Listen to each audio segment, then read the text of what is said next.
नमस्कार दोस्तों, आज की कहानी बहुत ही मजेदार कहानी है। कैसे मैं अपने सेठ की जवान बीबी की जवानी को रस निकाला। मेरा नाम रमेश है। घर में मेरे माता पिता और मुझसे छोटा एक भाई और एक बहन है। पढ़ाई पूरी करने के बाद मैंने शहर में नौकरी करने की सोची।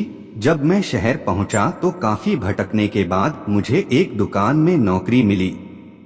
मैं अपना काम पूरी ईमानदारी से करता था, जिसके चलते कुछ ही दिनों में मैं उस दुकान के मालिक का चहीता बन गया।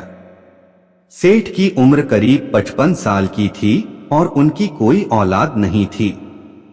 अब सेठ जी अपने खास कामों के लिए मुझे ही हर जगह भेजने लगे।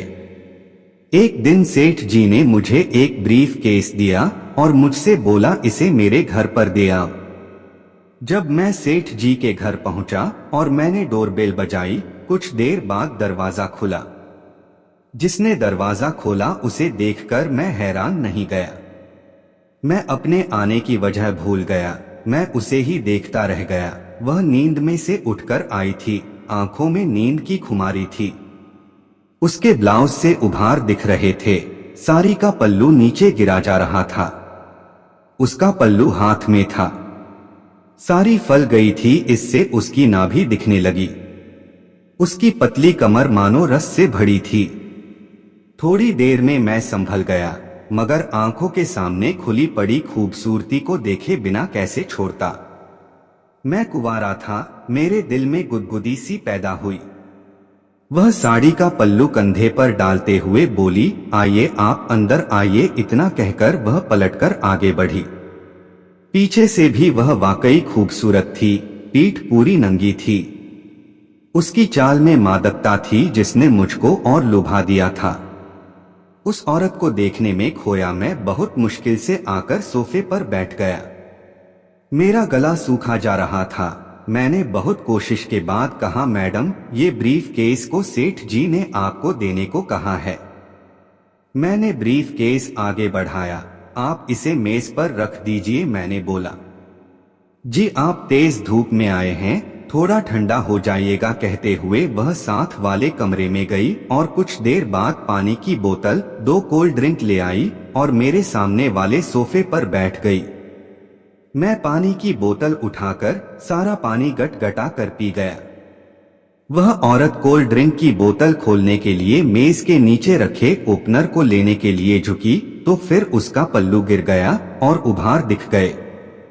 मेरी नजर वहीं अटक गई। उस औरत ने ओपनर से कोल्ड ड्रिंक खोली।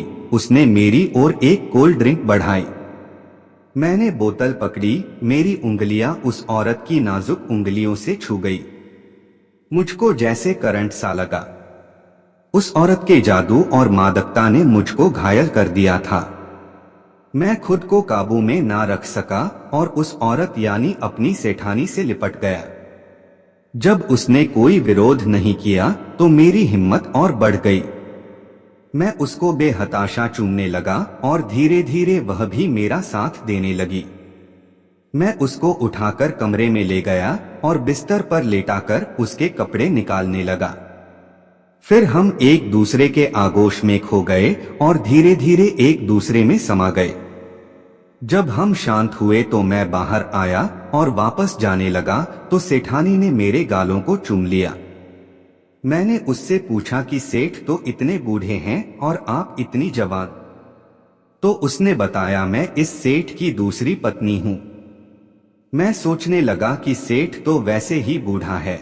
अगर मैं सेठानी को ऐसे ही खुश रखूंगा तो सेठ के मरने के बाद यह सारी दौलत मेरी हो जाएगी। यह सोचते सोचते मैं खुश होकर वापस दुकान पर आ गया। इसके बाद मेरा सेठ मुझे रोजाना दोपहर को अपने घर ब्रीफ केस देकर भेजता था।